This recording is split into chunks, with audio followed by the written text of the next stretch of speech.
Hi friends, मी वर्षा प्रांजल ब्लॉगमध्ये तुमचं मनपूर्वक स्वागत आहे. माझा 104वा ब्लॉग. तुम्ही चालली आहे आज लग्नाला. आम्ही दोघं पण जाणार आहे. माझे मिस्टर आहे, त्यांचे जे ओळखीचे लोक आहेत, त्याच्या मुलीचं आज आहे लग्न. इथं नाही आहे, थोडंसं बाहेर आहे, तर जाणार आहे. तर स्वयंपाक केला मुला आणि ही साडी घालणार आहे. माझ्या बहिणीच्या लग्नामध्ये मी ही साडी घेतली, तिचे काढले आवडता मला. आजकाल मी लॉंग व्हिडिओ पण अपलोड करत आहे. पहिल्यांदा कुकिंगचा व्हिडिओ बनवला आहे, विदर्भ स्पेशल कचोरी बनवली आहे. त्याचा लॉंग व्हिडिओ आहे. कुकिंगचा व्हिडिओ कसा झाला आहे नक्की कमेंटमध्ये सांगा. आणि बघा, आता भरपूर असं चेहऱ्याची लिपापोती करून छान असा मेकअप करून मी चालली आहे. मरणाची थंडी वाजत होती, पण तोंडाला नाही बांधणार कारण की पूर्ण फाउंडेशन निघून जाईल.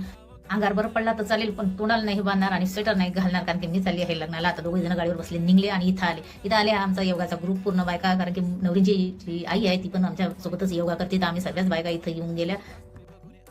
आता लग्न लागायला स्टार्ट झाले आहे. लग्न लागलं की आम्ही मस्त जेवण करूया. लग्न लागत होतो आणि मी माझ्याच नादामध्ये, कारण की हा जो नेकलेस आहे ना, हा मला गळ्याला टुचत होता, तर मी याच्याकडेच बघत होती. माझं काही ना काही असं राहतेच थोडंफार, कधी नव्हतं मी साडी घातली की, कारण की काही ना काही होतच राहते. तर बघा, ह्या एका साईडनं मला खूप खूप टुचत होता, कारण की काही मी तयारी केली आणि निघली. माझा मेकअप कसा वाटला तुम्हाला नक्की कमेंटमध्ये सांगा. आणि तुम्हाला आजचा हा व्हिडिओ आवडला असेल तर लाईक शेअर नक्की करा.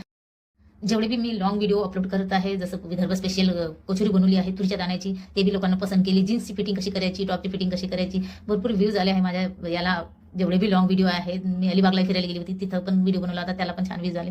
मार्केटला बी पुण्याचं मार्केट दाखवलं, त्याला पण छान व्ह्यूज आले. आता हे बघा, लग्न लागलं बोलता बोलता. आता आपण मस्त जेवण करून घेऊया. तर जेवण करायच्या आधी आम्ही मेकअप खराब होणार म्हणून पहिले मी फोटो काढून घेतले 2-3 मस्त. आता हे बघा, छान असे फोटो काढले. मैत्रिणीला म्हटलं माझे फोटो काढून घे, आणि फोटो काढल्यावर आम्ही जेवणाला गेले. आम्हाला बसायला जागा नव्हती, गर्दी खूप होती. तर हे पनीरची भाजी, काही कोफ्ता, गाजर हलवा हे ते होतं. आम्ही सगळ्या बायकांना जेवण झालं, निवांत अशा बसल्या आणि थोडंसं असं हे शूट केलं. जेवण झाल्यानंतर आता जाणार आहोत आम्ही घरी. तर आणखी 1-2 मी फोटो काढला. आता चालले आहे घरी जाण्यासाठी. तर तुम्हाला आजचा हा व्हिडिओ आवडला असेल तर प्लीज लाईक